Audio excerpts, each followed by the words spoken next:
जिल्ह्यासह इतर जिल्ह्यातील ताज्या घडामोडी पाहण्यासाठी सिंधुदुर्ग 24 तासला सबस्क्राइब करा आणि बेल आयकॉनवर क्लिक करा। सिंधुदुर्ग 24 तास सदैव तुमच्या सोबत। पुढील बातमी पाहणार आहोत विस्ताराने।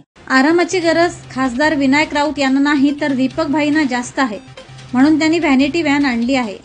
त्यात त्यांनी आराम करावा असा टोला राष्ट्रवादी काँग्रेस शरदचंद्र पवार गटाचे जिल्हाध्यक्ष अमित सावंत यांनी शालेय शिक्षण मंत्री दीपक केसरकर यांना लगावलाय। केसरकर यांनी विनायक राऊत यांना आराम करावा असं म्हटलं होतं, त्यावर ते कुडाळमध्ये बोलत होते। लोकसभा निवडणुकीच्या पार्श्वभूमीवर कुडाळमध्ये आज राष्ट्रवादी काँग्रेस शरदचंद्र गटाच्या कुडाळ तालुका कार्यकारिणीची बैठक झाली। त्यानंतर अमित सावंत यांनी मध्यस्थांशी संवाद साधला। पाहूयात। लोकसभा निवडणुकीच्या पार्श्वभूमीवर राष्ट्रवादी काँग्रेस पक्ष सिंधुदुर्ग जिल्हा संपूर्णतः विनायक राऊत साहेबांसाठी सज्ज झालेला आहे। आजपासून आमच्या प्रत्येक तालुक्यावर बैठका सुरू झालेल्या आहेत। आज कुडाळ तालुका झालेली आहे, उद्या देवगड आहे। सलग 8 दिवस 8 तालुके आम्ही घेतोय आणि प्रत्येक कार्यकर्ता हा महाविकास आघाडीच्या माध्यमातून खासदार विनायक राऊत साहेबांना परत विजयी करण्यासाठी संपूर्णपणे प्रयत्नांची पराकाष्ठा करतोय आणि त्याच्यासाठीच कार्यकर्त्यांची मतं जाणून घेणं, कार्यकर्त्यांना निवडणुकीला कसं सामोरं जायचंय, कारण ही निवडणूक पूर्णतः वेगळी आहे। गेले वर्षभर आदरणीय शरद पवार साहेबांना त्रास देण्याचा जो प्रयत्न झालेला आहे तो या निवडणुकीच्या माध्यमातून आमच्या नेत्याच्या अपमानाचा बदला आम्ही घेणार आहोत आणि त्याच्यासाठी राष्ट्रवादी काँग्रेस पक्षाच्या प्रत्येक कार्यकर्त्याला कुठेतरी लोकांपर्यंत जाऊन विनायक राऊत साहेबांना विजयी करण्यासाठी आम्ही आज आवाहन केलेलं आहे।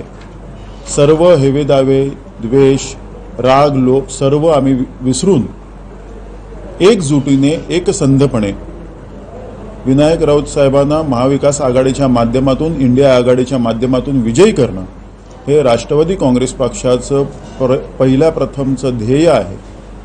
हे आज आम्ही लोकांना सांगण्यासाठी ही कुडाळ तालुका राष्ट्रवादी काँग्रेस पक्षाची बैठक आज इथे पार पडली। एकंदरीत प्रतिसाद कसा मिळतो?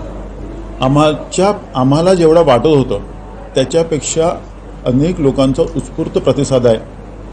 विशेष करून समाजातील जो अल्पसंख्याक घटक नाराज झालेला होता तो त्याचा भ्रमनिरास झाल्यामुळे तो परत एकदा आदरणीय शरद पवार साहेबांच्या विचाराकडे वळतोय असं आम्हाला या बैठकांच्या माध्यमातून लक्षात येतंय आणि याच्यानंतर आम्ही त्या घटकांसाठी संपूर्णतः त्यांच्या पाठीशी उभे राहू। त्यांना कुठेतरी हे जाणवतंय की या भाजपच्या कारकिर्दीत, या भाजपच्या सरकारच्या राजवटीत आपण संपूर्णतः असुरक्षित आहोत।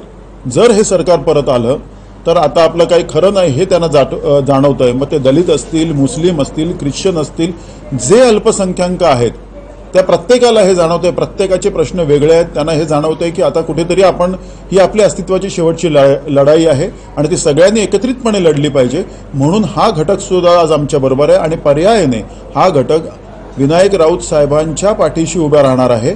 हे आम्हाला या बैठकीच्या माध्यमातून नाही, दीपक भाईंचा प्रत्येक निवडणुकीत नेते वेगवेगळे असतात असा आमचा आजपर्यंतचा अनुभव आहे।